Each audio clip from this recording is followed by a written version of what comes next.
Yeah, I'm just gonna read this. Okay, thank you, Tanner. Let's get back underway, committee. We're going to exhibit content and design this afternoon. Appreciated the work this morning. Let's, so. Is Ashley here?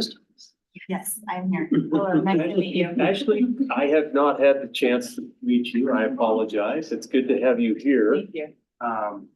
Please take it away. We're gonna have some updates and talk about suffrage hall and some really good things. So, welcome and introduce yourselves to us if you would. Yes, of course. I'm Ashley Bonderer. I am project manager on the package. Jillian is on the phone. She is project manager on the Wayfinding package. So package one, all these future packages. And then do you want to introduce yourself? Yes. Hello, everybody. I'm Kylie McCormick, and I'm with WyoHistory.org, a project of the Wyoming Historical Society. And Tom Ray and I have been working together to write the content that's going on to these panels. We look forward to it. Ladies, please take it away. Thank you. I need to figure out how to do this again. There we go. Okay, here's our agenda for the day. So wayfinding update. I will then pass it over to Kylie for our suffrage hall content update. We've got a couple design items to discuss in response to our previous subcommittee meeting last month, as well as some QR code inclusion updates. We will then go into sample reviews and approvals, and then finish up with what you guys will see in file stage between now and the next subcommittee meeting. The wayfinding update is pretty short. We are in production, which is very exciting. And we are targeting the grounds construction work to start in August, and then installation of the wayfinding package to begin in September of this year.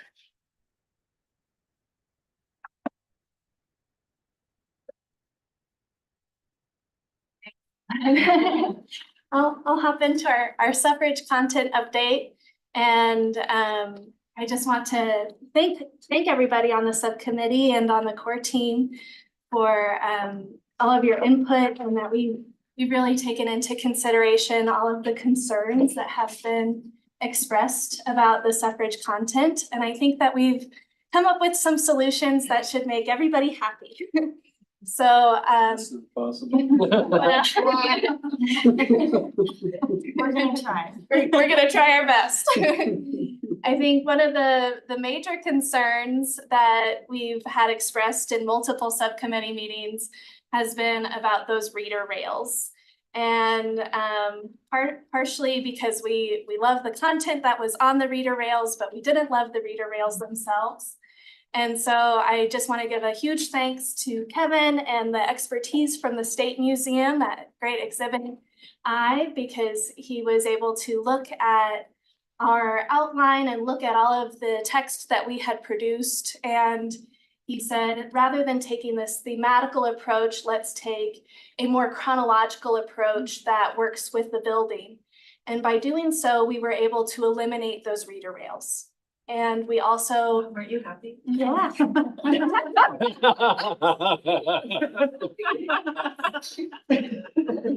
And to hopefully make everybody happy, so we've got Bob happy here and Representative Nichols happy, and then lots of content. Also, yep, Representative Sherwood, so happy on the loss of People like content me, as well. we need all the rails that we can. Go ahead. Yeah, so that's the major update, is that we moved that 1869 content off of the LSO panel and off of the reader rail, as well as that 19th Amendment content, and we moved that down into suffrage hall. And so suffrage hall, it's still the original 4 panels where we have the welcome to the people's house and that architectural gem, that architectural history. Those 2 panels really haven't changed that much. There's been some minor updates to them, especially with your wonderful file stage comments. And it's exciting to be at that portion of content creation. I have to say, I'm really excited about that. And then the other 2 panels, that the first one, we're giving a nice context to suffrage.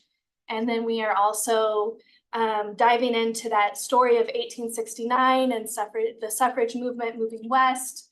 We've got a really great profile about William Bright, as well as his wife Julia Bright is mentioned in there, as well as some mention of Esther Morris and the women that worked in South Pass City to make this possible.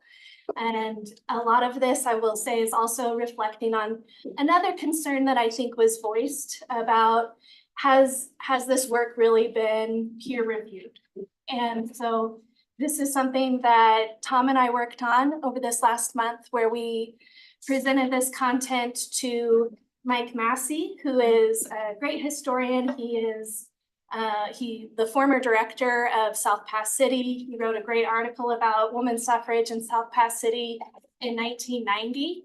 And then he also served in the Wyoming legislature. So he's very familiar with how these subcommittees work. And so Tom and I, we had a wonderful discussion with him, and he gave us a detailed comments. And then he also wrote a statement for the subcommittee's benefit that I believe Wendy has sent on to you all. And then we wanted to talk to a scholar who is currently working on this topic. And we were able to speak with Jennifer Helton, she's really incredible. I am very excited that she was so generous with her time and her research. She just got back from a conference where she was presenting a paper on Mary Bellamy. Her focus is primarily on Wyoming women's suffrage. She's also working on a book about Esther Morris. And so she was able to look at some of this content we've created and look at the outline of the overview of what we wanted to cover. And she also had a great conversation with Tom and I, gave us really detailed comments, and then she wrote a letter summarizing those comments for your review as well. And so those are two excellent scholars that we've been able to have look over this content, and they really approved of it. And they also had some great recommendations that we were able to incorporate into these panels.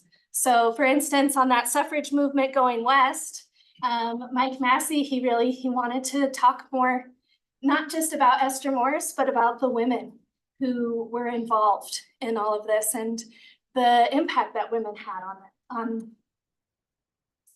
the communities as they moved into these Western communities. And so we were really able to do that. On that second suffrage panel, we are focusing on exporting women's suffrage across the nation and also the impact of our constitutional convention being the first state to recognize women's suffrage. And that means that we also have the first women to vote in a federal election, which is really wonderful. I think a lot of people that sort of answers a question that some people don't really know about. Jennifer Helton had some wonderful examples, and that really backs up the work that we're doing here, and that we're saying that Wyoming was an inspiration to the nation, and even globally, that Wyoming suffrage served as an inspiration and as a shining example. And then we also touch on that 19th Amendment and how we passed the 19th Amendment. We saved the profiles on Grace Raymond Hebert and Mae Preston Slauson as well.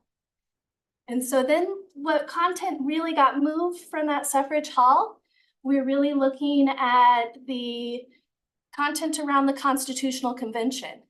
And based on Kevin's recommendation and really the way that the building is, we really restructured that to live on both the LSO panel and the territorial house panel. So right outside the room where it happened, that Constitutional Convention. And so it really makes sense thematically to have it there as well.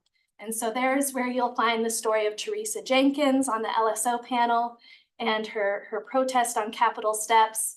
And then when we talk about the Constitutional Convention on that territorial house panel, that's where we also get to talk about that meeting in Cheyenne of the 100 women who gathered and said, hey, let's only vote in pro-suffrage delegates into this Constitutional Convention. And so the stories really click together and make a lot of sense. So it's something that I think that visitors are going to be able to easily digest as they move through the Capitol. Hopefully we've addressed the other concern that was another minor concern of, hey, there's suffrages all over the place. That now we have it down in Suffrage Hall, we have it there on the second floor. And then we only have one other brief mention of suffrage. That's a small breadcrumb in one of the vestibules down here on the garden level. And so there's our the main suffrage content update. And we are very lucky. We have Jennifer Helton is on the meeting today. So if you have any questions about her research, we're really lucky that she's been so generous with her research and her time. She's a really excellent scholar, especially when it comes to Esther Morris and the topic of women's suffrage. Kylie, I was a little worried about your level of enthusiasm, but I'm just trying to keep up. No, I absolutely love it. Thank you for all your hard work and enthusiasm. I would love to hear from those who are listening in and colleagues who have worked with you. I see Mr. Ray is here this afternoon. And maybe we could start with Tom. Would you like to weigh in and share any thoughts, Tom? Yeah, sure, Bill. Thanks. Senator Landon, Mr. Chairman.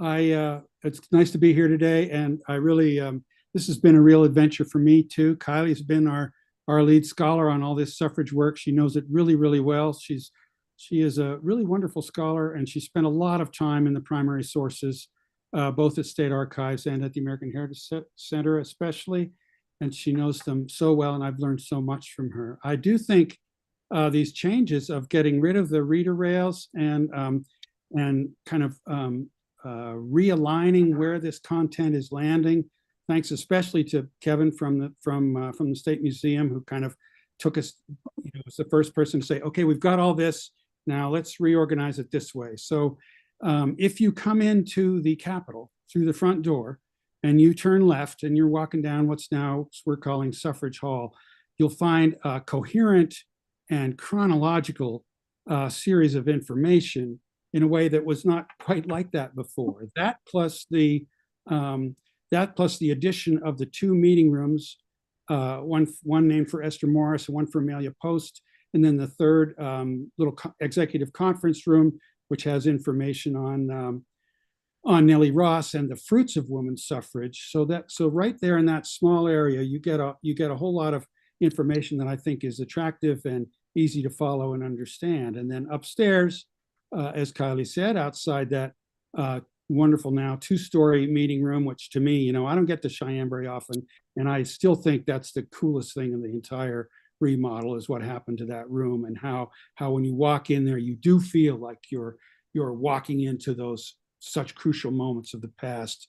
Really gets me in that room, and I think, and so that having that content up there about the 1889 Constitutional Convention, and then the ratification in 1919, and similarly on the other side of the rotunda on the LSO panel about stuff that happened in the Territorial House, which was in that room. All that, I think I have that right. All that it's just much easier to follow, and I think this is a great improvement. And I think this entire committee should be patting itself on the back. This is a real lesson to me too on how actually committees really do work and improve the product. So I think it's a great thing. Well, Tom, thank you. It's always good to see you. You too. You know that Tom and I go back a long way. We were writers together on one of those ancient mediums. They were called newspapers.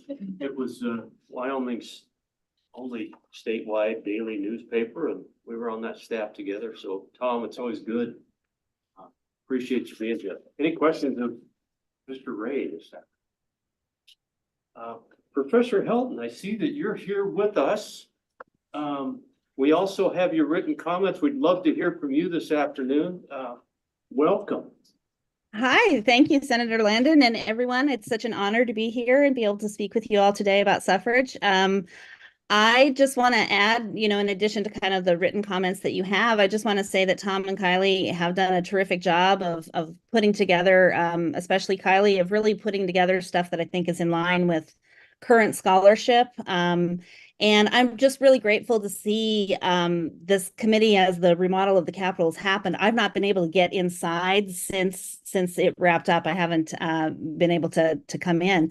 And I'm excited that the next time I come in, there's going to be a lot of suffrage content because this really is, I think, a really important piece of Wyoming's history. And Wyoming's grant of women's suffrage really was very inspiring to suffragists across the United States and across the world. And, the suffrage movement of the day called Wyoming the first true republic in human history because of its extension of the vote to women. So it's really a great part of our history. And I'm really grateful to see the work that's being done to include it in the Capitol.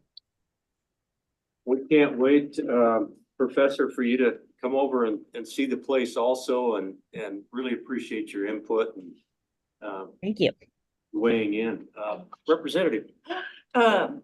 Professor, I have a question for you, and this is a little bit selfish on my part. I have a constituent who last week texted me and said, "Do you know anything about Mary Bellamy?" No, I'll get on that. And so I'm wondering if you could assist me, if you'd be willing to share your paper or your Absolutely.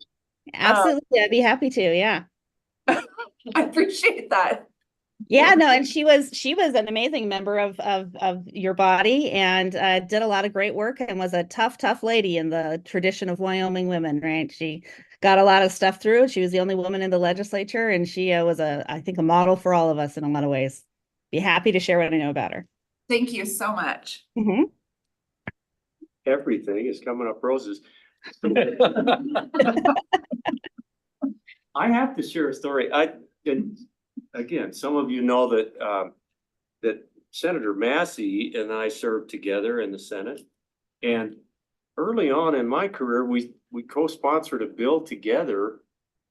It was a bridging bill to assist people who already had their bachelor's degrees to move more directly into the nursing program at the University of Wyoming. It has since been a very successful program, and so that was the early time that's where we coined the phrase that when we both stood up to talk about the bill, that was the long and the short of it. And we got it passed. So Senator Massey is just awesome. And congratulations on all of the folks who have weighed in, Kylie, and your work on this. We couldn't be prouder, and we look forward to seeing it when it all arrives, Committee, any questions or thoughts for Kylie at this point? Final thoughts, Kylie, anything? I just want to thank you all again, and I think this is the shortest conversation that we've had on this. I look forward to seeing your comments on File Stage. I'm excited for you to read all of our work. Thank you. Thank you. Ashley, back to you. Yes, so I'm next going to throw it over to Ian to talk about our design updates for the Capitol Hall banner. If you want to remind yourself what this looks like, people in the room, you can look to the back wall. We're going to be talking about that banner at the very top of the panel. Afternoon, everybody. Nice to see your small little faces on my screen. Yes, as Ashley said, we are talking about these banners. So what is up on the screen now is what we looked at in April. And so from here, we looked at some other options based off of this. So first we have, okay, let me step back a little bit. So because Kylie and Tom and team have done such a great job of reworking the suffrage information, and we didn't need to add a fifth mobile panel in Suffrage Hall, and we no longer have the reader rails up on the second floor.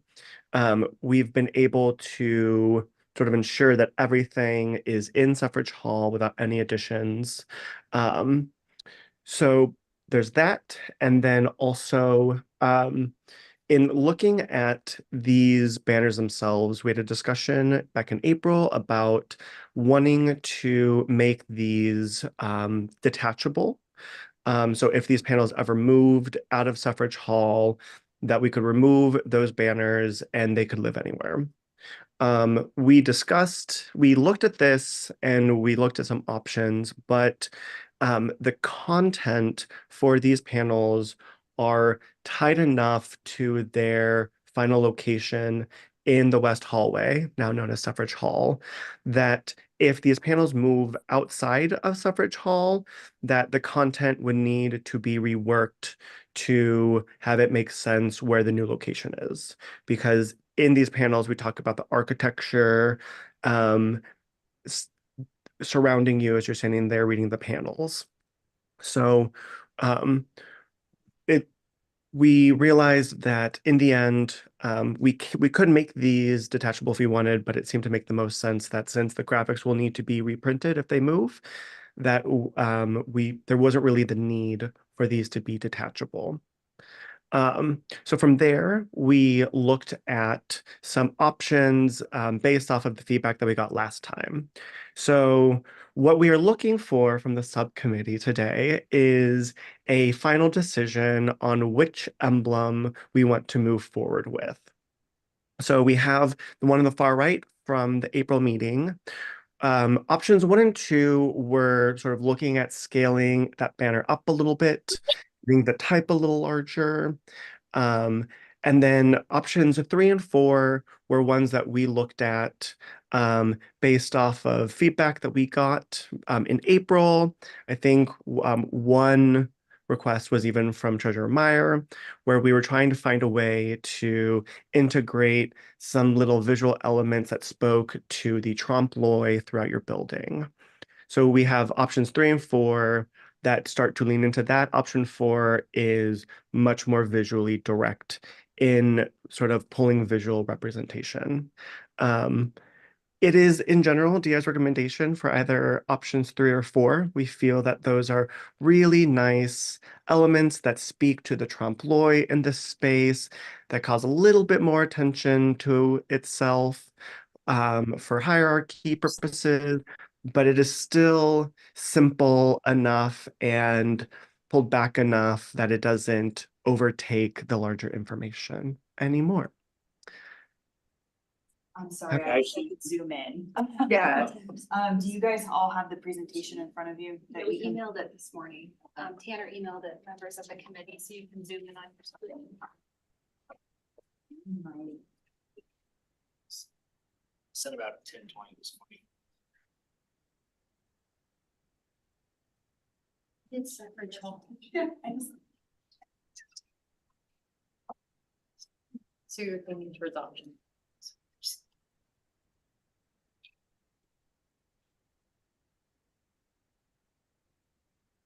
Now, Okay, I think, I have the one that Tanner sent out this morning pulled up, but it's different than what's being shown on the screen ever so slightly. no bad. There's 5.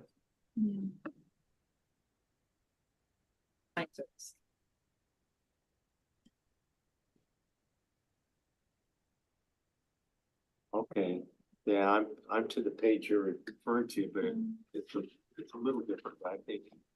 Yeah, the designs are the same, but it's not exactly. I have a DI recommendation of number 5 on my screen. The one up above us here has 3 and 4. Ooh. Where we. Apologies about that. Ian, Ian, what were you gonna say? Oh, apologies about that. I found an error in the numbering, and so I fixed it quickly, but it caused more confusion. Mr. Chairman, I think basically to maybe simplify it is the one on your furthest left was the original you saw last month, and you noted that it was probably a little too small to read. So the next 4 are other takes on that original. What is shown on the screen is item 1 and shown in your presentation as item 2. The next one from the left, that's just a larger version of what you saw last month. And then the next three over are basically tweaks of that gold design with the reverse lettering. Thank you, Wendy. Okay. And they get more ornate as you move left to right.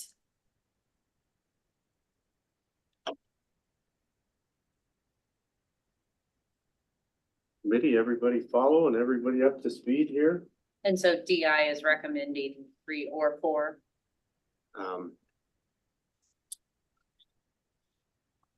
Ian, that's your recommendation, right? Is 3 or 4? Correct. I'll start, Mr. Chairman. I lean towards the second from the left, right, the second from the right, sorry. So on the screen up there, number 3.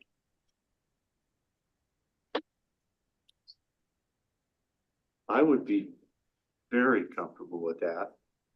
The one on the far right up there, just, I'm not quite sure. It has the little crab claws on it. I think, yeah, I think, Representative Sherwood, No. what do you think? I know. what? She likes number 3 as well. Yeah. I like the crowd. Okay. All right, that probably leads us in the direction. Like number 2. Well, let's open that door. All right. So, And it'd be nice if we had actual signs. You want to see a printout? Right. Thing. And I don't know how you can really know. You can see. So Ian, any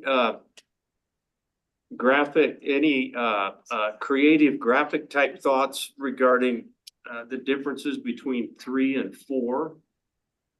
Or on the screen, it would be the differences, yeah, between 3 and 4? 2 and 3. 2. Yeah. 2. 2 and 3, I apologize.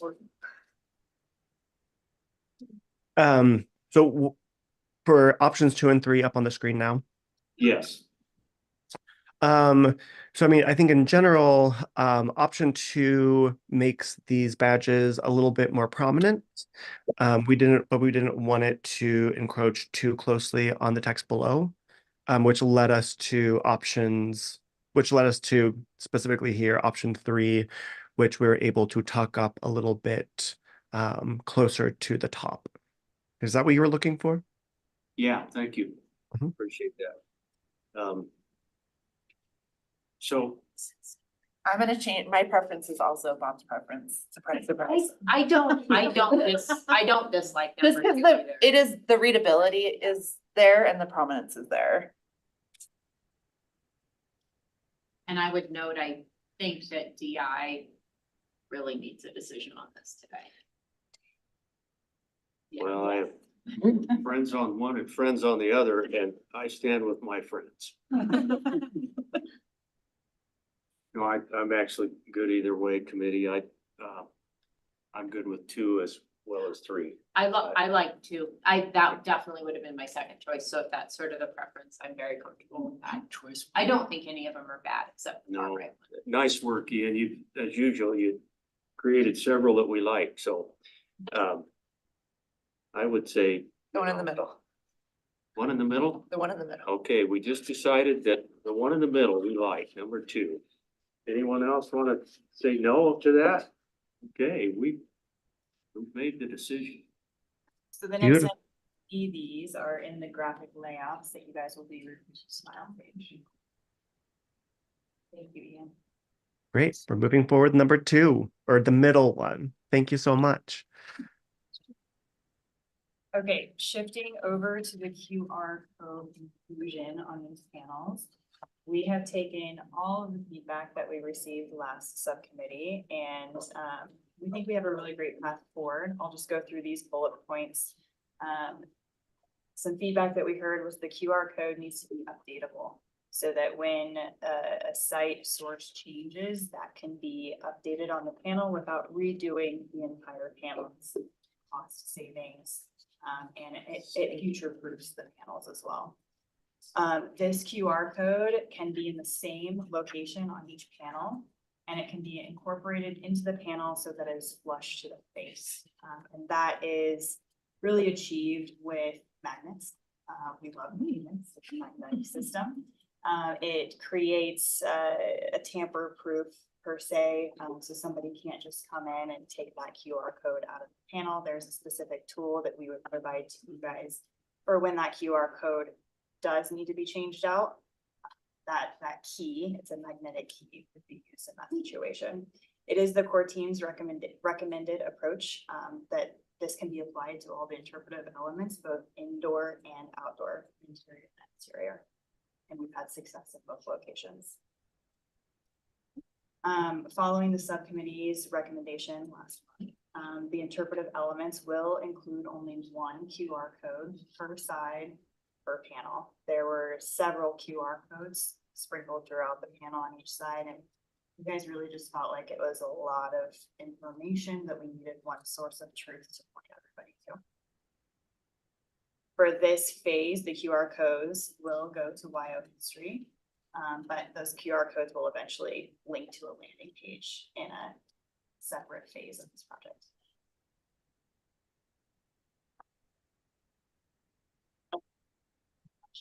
Any questions? Hi, Go ahead, Madam Co-Chairman. do people ever steal the magnetic things? I have never had a magnetic thing stolen in this particular instance because you have to have another tool to remove it. Okay, that's what I was, Yep. Things do walk off. I will not. I mean, I don't know why you would want one, but if it's removable, someone will.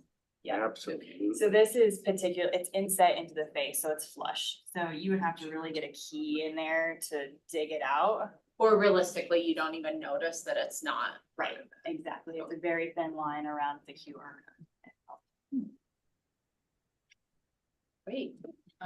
It's terrific. Okay, please proceed. Good. On to our next agenda, samples. I have them over here. Sorry. I stole them. Yes, so what you're seeing on the screen, everybody online, are the approved samples that we have reviewed with the core team. There are a number of samples that we are still working through. So you guys are going to see subsequent samples within next subsequent meetings. I'll just work left to right here. So you're passing around the bronze samples from Gemini. Let's see here. You're going to see a directory, a room plaque, and the trompe l'oeil. Very heavy, be careful, don't pass. Also, you're going to see a metal paint sample in those locations that the bronze, the Julius Bloom, and this paint sample all intertwined. This is what it would look like. Do you have something to add?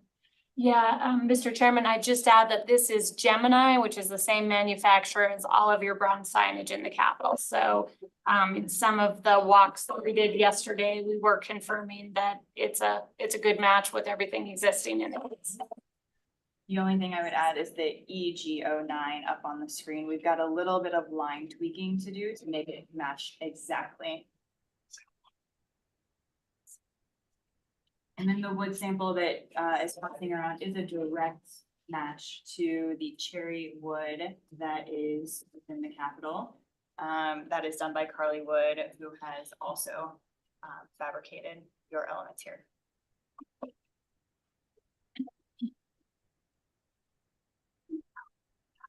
And the difference between these two, it's the same finish, it's just a hardwood versus a veneer. And it depends on what instance it is used. So Ashley, tell me about this piece again, please. So that's a paint sample. It is paint on metal, and it will be used in those locations where you're going to see Julius Bloom and the bronze as well. So it will be a package.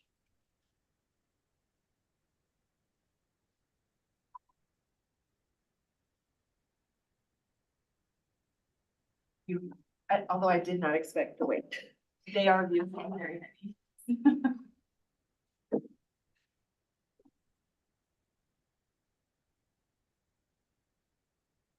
And then we can pass these around as well. Maybe we don't pass two. But these samples are not yet approved. It's just showing that we are working towards colors, the vintage colors that you guys have seen throughout this project.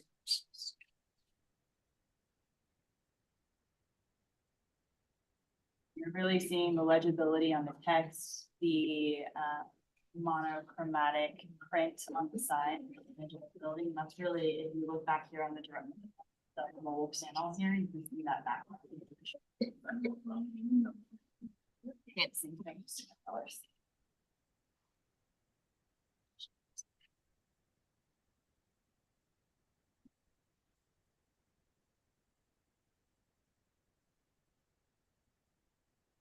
I see you looking at the front and back. Yes, definitely. I can't read this at all. So the difference between the front and the back is just different fabrication methods, and we're trying to figure out the fit and form and the best solution at each panel.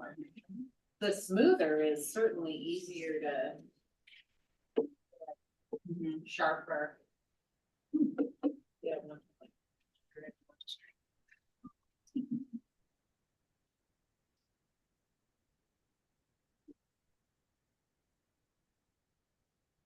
Color palettes.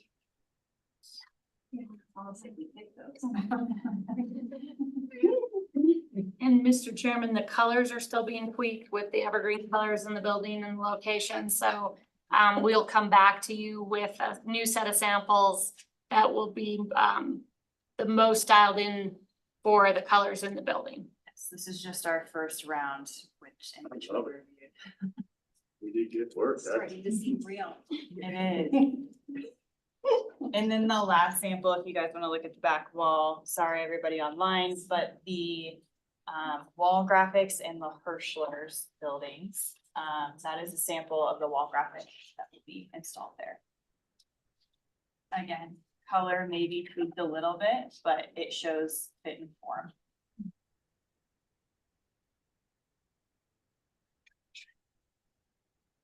Sorry, these are for the Hirschler pictures. Okay. I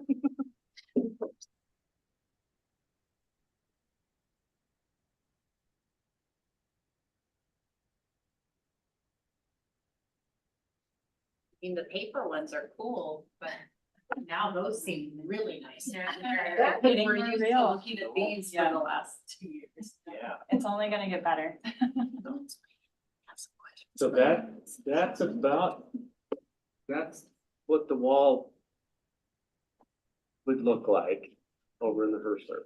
Yes, so the wall graphic itself goes floor to ceiling, and then we have barriers on each side, depending on the wall location of where that graphic will stop. So it'll be very large. I like it. It's a little bit more subdued than I anticipated, but And this is the actual. That is the actual material. Yes, there's a backer on it, so the backer will be removed on install, and that's what adheres it to the wall. I think it's gonna be a nice addition to that building. And subtle, like it's not gonna over. Yeah. The what?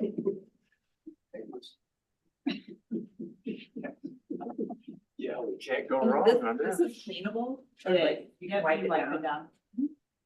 There's a matte laminate on top of it that protects the print on it.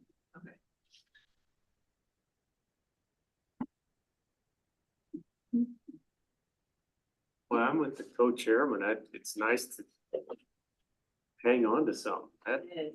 That was really good. Thank you, Ashley, for bringing product. Yes, I hope to bring product every meeting. We've So, as we worked get a further along long in the time to get to process.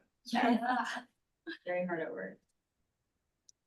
Okay, moving on to our next topic, I just wanted to give you guys an update on what you can expect to see in file stage between now and the next subcommittee review. You're going to be seeing a lot of graphic layouts. So this Friday, the DI team plans to upload the graphic layouts for level 1 and the grounds. And then you guys will have a week to review as you have in the past. And you can see top to bottom, the next review would be level 2 and 3. The following would be garden level. And then we're going to have one final package on the 21st that incorporates all of the above. So level 1 grounds, level 2, level 3 and gardens. So you can get a full holistic view of everything before it goes to production.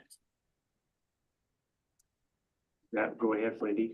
Mr. Chairman, Ashley, I forgot to mention this in our internal discussions about timelines, is if you can make sure that, I think typically you guys are providing that on a Friday with a next Friday deadline. If it's possible, all of these folks, believe it or not, have day jobs as well. So if we could make that, typically what we've tried to do is have like a midnight Sunday night deadline for them. That is okay. Yes, we're debriefing on it Monday. So as long as it is done before that Monday meeting, it's okay. So- Midnight Sunday is great. Help me catch up, Ashley. It's up now and this coming Sunday or?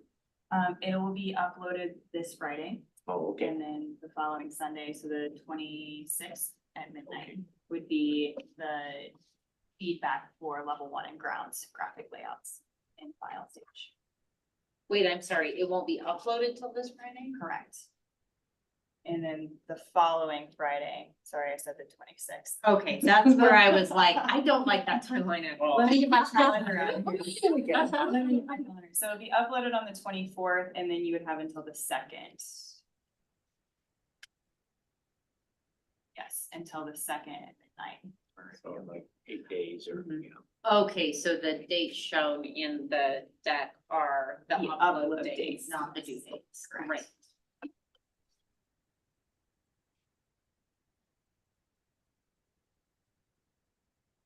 We will send out an email as well. So we have those dates in your box.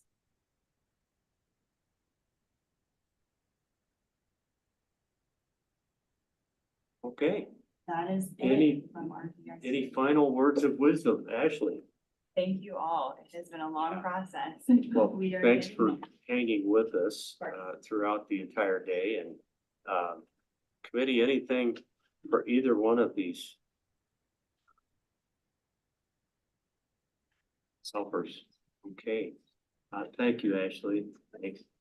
I really appreciate it. So let's go to, we should probably take some public comment. We can. Madam Chairman, do we do that before we visit with Kevin about the curator position? Probably.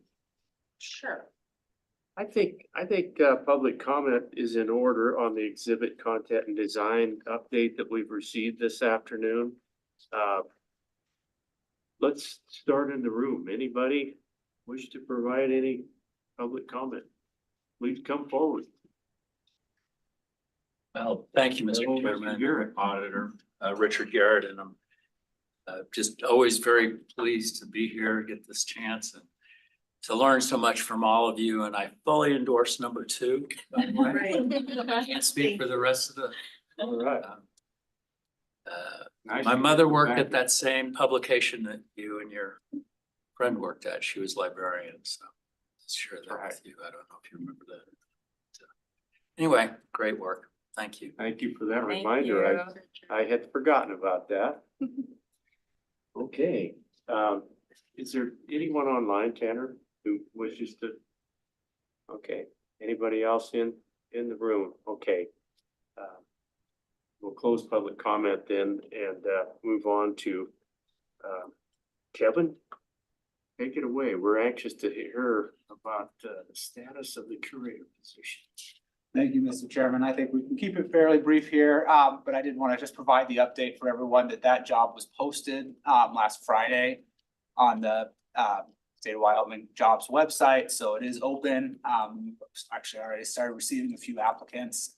So I'm very excited to be able to have this position to help, especially as we get into installation and in the phases that are going to involve all these interactives coming down the line. I think this position will be valuable in pushing this project forward, as well as all the duties we've already started to assign. The funding's not available, of course, till July 1, but we really did want to try to get it posted earlier. So hopefully we can get a jump on interviewing for that and have somebody ready to hit the ground running later this summer. So I'm happy to answer any questions. If people have. Wonderful. I like the flexibility of the position, Kevin, you kind of just alluded to that, but you and I talked about that before. I'm really happy that, you know, there's some primary duties, but there's some secondary things that that person could be helpful to you and the gang, so. Absolutely. Any questions or thoughts about the new position that will help us here in the Capitol Square? Okay. All right. Back to Brianna. And no, we've got one more item. And that's just to confirm the upcoming meeting dates.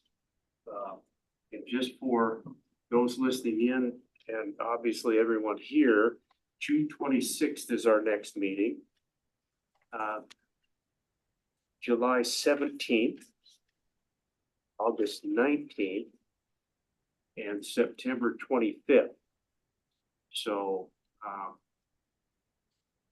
be aware of those dates, and look forward to Ashley seeing you again in a month. That'll be great.